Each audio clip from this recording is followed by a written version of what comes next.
Late April. Let's see. What major historical events took place in late April? Oh, I know one.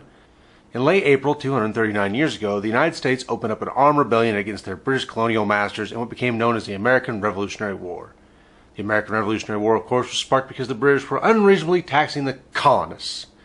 Of course, that's some popular perspective on it, but what do we see when we look into it more depth in a more historical perspective? Well, let's talk about that taxation. Why were the British taxing the American colonists? Well, there's a couple reasons. The first is mercantilism. Now, people aren't familiar with mercantilism today because it's not a system anybody uses anymore. But at the time, it was the prevalent economic system. Adam Smith's Wealth of Nations was still a new concept. Capitalism wasn't around yet, really. So we're still in the mercantile system. And what the mercantile system dictates is that the empire expands, uses that empire to feed the main nation. So, though Americans could make profits, they had to make sure they were feeding some of those profits back to the homeland, so the British could continue to profit. Yes, that's how the mercantile system worked. It seems a little arcane now, but at the time it was how things were. So the British were taxing the Americans in order to reap the profits of their own colonies.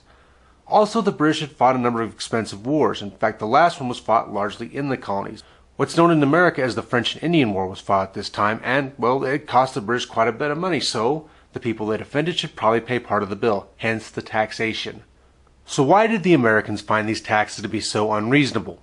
I just laid out the reasons, and they would have been clear to those people today, too. I mean, the money was needed for the mainland, and that's how the system worked, and surely they knew that. Well, the world was going through a huge revolution in thought known as the Enlightenment. Actually started in England in 1688 with John Locke. And there are elements before this, but that's really where it's demarcated as beginning.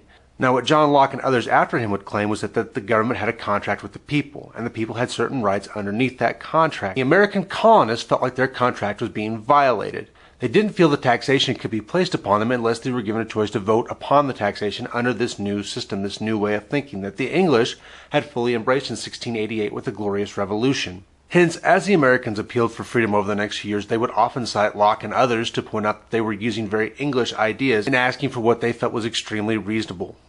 One could argue the American colonists simply didn't want to pay their taxes and were merely couching their arguments in the thinking of the day, but that may be a little jaded, but maybe it's correct too. Who knows for sure what they were actually thinking? Maybe it varied from individual to individual. The point is, Enlightenment thinking had changed the way government was seen, and the Americans were no exception to that. So how did a simple ideological disagreement over the nature of taxation become an armed conflict? Well, there are actually some more practical concerns here. On the American side, there was a great deal of paranoia. The Americans started developing conspiracies in their mind that the English were trying to take away their businesses and stymie their economic development. They were trying to hold them back. As I said earlier with the nature of mercantilism, that's somewhat true but not completely, and the English still need the Americans to profit, so the idea that they would completely squash them out was utterly ridiculous. But you couldn't tell the American colonists that. They were thoroughly convinced that the English were trying to destroy any sort of business that they may or may not have. Unfair and unwarranted, but something that they were convinced of. Before things were whipped into a fevered pitch that eventually led to violence. On the English side, on the other hand, they were slow to react. As you know, communication was kind of slow in that day, and the American colonies were a long way from their homeland.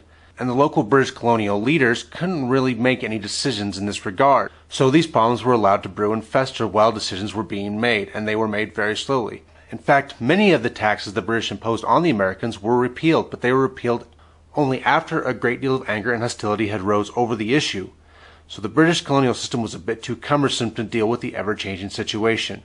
These two factors combined led more than anything to the American Revolution.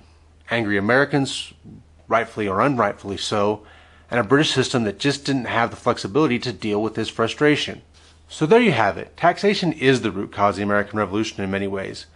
But the fairness and unfairness of that taxation, well, it's really up for debate because there were justifications for it.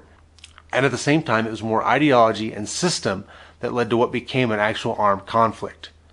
Regardless of how it started, we all know how it ended, and today we have the United States of America.